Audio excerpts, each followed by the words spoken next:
Amanda feels her heart racing as the test subject screams on the television screen. She observes him as he looks down at the see-through cylinder pressed against his bare abdomen. Several rats are trapped inside the cylinder, screeching against the subject's skin. The thermometer inside displays 97 degrees Fahrenheit. The rats are agitated, stuck between the glass and his stomach. They cannot escape the heat. Amanda is pleased to see the subject cry as rats claw at his skin. Then he succumbs to his flaw, activating the trap's last mechanism. Amanda feels a jolt of adrenaline as a board rises inside the cylinder glued to the subject's abdomen, opposite to the ravenous rats, letting through a hissing cobra. The snake uncoils, and the rats go wild. They claw and gnaw madly at the subject's stomach to escape the snake. One rat ventures inside the subject's gut. Amanda smiles as she watches him scream in agony. Game over. Amanda feels exhilarated as she rushes to the next room to find John Kramer, but her heart sinks when she is welcomed by John's exhausted frown. He wipes the sweat off his brow and praises her efforts, but criticizes her plan. Suffering seemed to be the trap's sole design. Pain can be used as punishment, but first it must be offered as redemption. Amanda frowns. After all her hard work, how could he doubt her? His teachings are law. This new chance in life is too precious for her to squander away. She looks up as John leans over the table to catch his breath. His inhale turns into a coughing fit, and she hands him a bottle of water. Amanda can see that their time together is limited. There can be no room for mistakes. She will be his successor and continue what he started.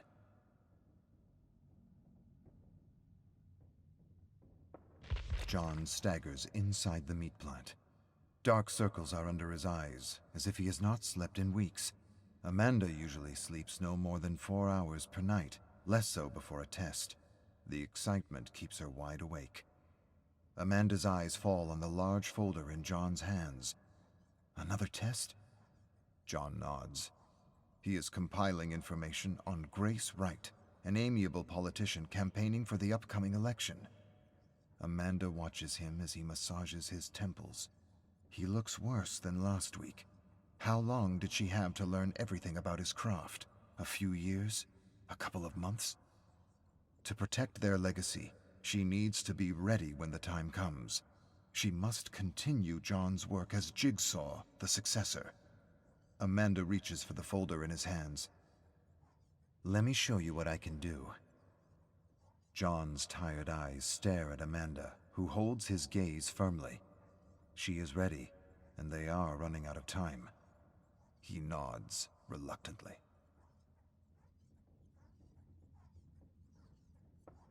Amanda turns on the television and sees Grace Wright's beaming face on the screen. The elections are tonight.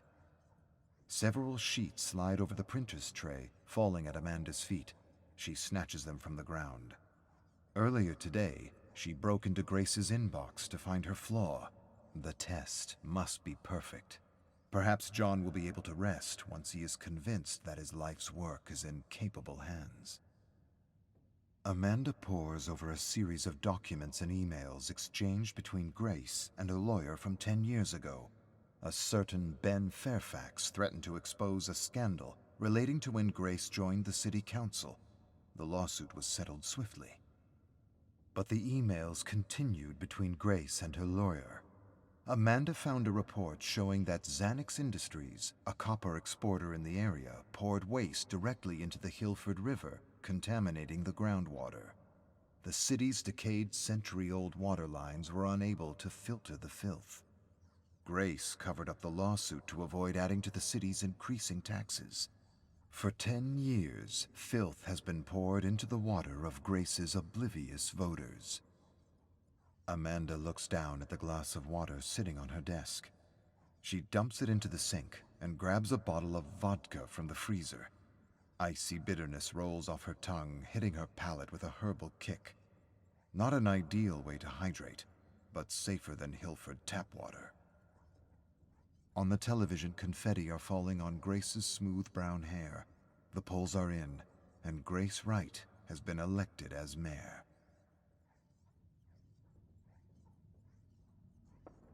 Amanda receives a cryptic message from John. When she meets him at the Gideon meat plant, her doubts are confirmed.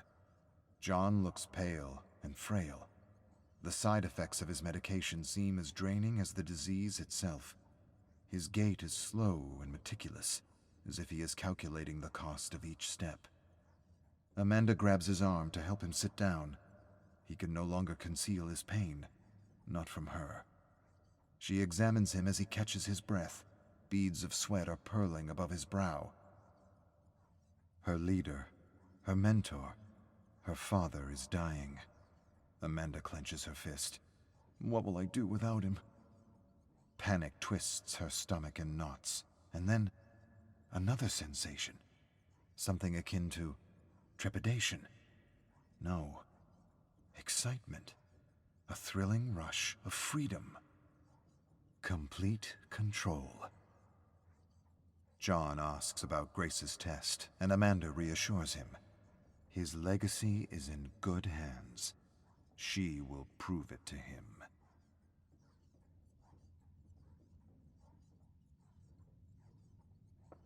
Amanda's temples are throbbing. It has been weeks since she slept more than 2 hours per night. She pops a painkiller in her mouth and winces as the pill scrapes her dry throat. She ignores the bitter taste lingering in her mouth as it melts. No time for sleep or water. She is scouting the sinuous tunnel network under the Gideon meat plant for Grace's test. The throbbing grows acute, and Amanda massages her temples while walking. Her head feels as if it's going to explode, but she cannot stop. John needs her. This migraine will cease soon enough. Her mentor has no such privilege. She has little time left by his side. Eventually, all tests will be her responsibility alone. When the time comes, she must be ready. Amanda points her flashlight at the blueprint of Gideon's underground and retraces her steps. While examining the vast tunnel network, another thought crosses her mind. Soon, Gideon will be her domain. A thrilling sensation of alarm and excitement follows that thought.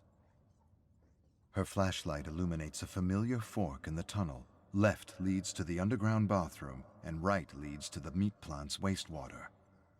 To follow in John's footsteps, she must craft a test that aligns with Grace's flaw. A corrupt ambition to rise and become mayor while sacrificing the health of thousands. It is time to give the mayor a dose of her own poison. Amanda crawls into the tunnel on her right.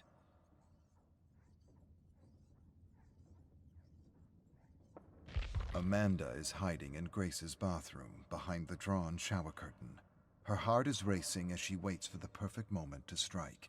This is her favorite part. Adrenaline is flowing, heightening her senses. She feels like she can take on the entire world without fatigue or pain. She feels awakened, despite not having slept for days.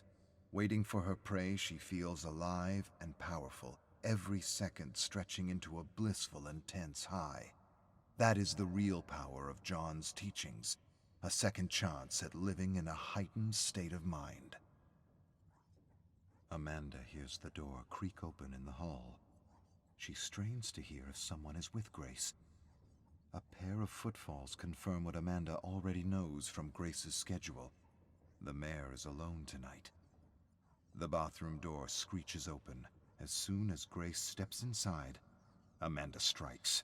A fight follows between the two women as water spills over the rim of the bathroom sink. Amanda slams Grace's face into the mirror. Grace shrieks and headbutts Amanda, and a jolt of pain courses through her masked nose. Amanda stumbles backward, but the adrenaline kicks in. She is ready for this. Grace pounces on her and grabs her pig mask, but Amanda elbows Grace in the gut and leaves her gasping. As Grace catches her breath, Amanda rolls over and slams Grace's head into the heated floor. Grace is knocked out. Amanda is toying with a water bottle made of glass. A pile of keys lies on the table in front of her. None of them matter, except for one. She should insert this key inside the bottle, but Amanda hesitates. If she does, Grace could use it to escape. A freshly elected mayor would make a useful ally and a powerful successor for John. Amanda's grip tightens on the bottle. She would do anything for her mentor, even betray his teachings.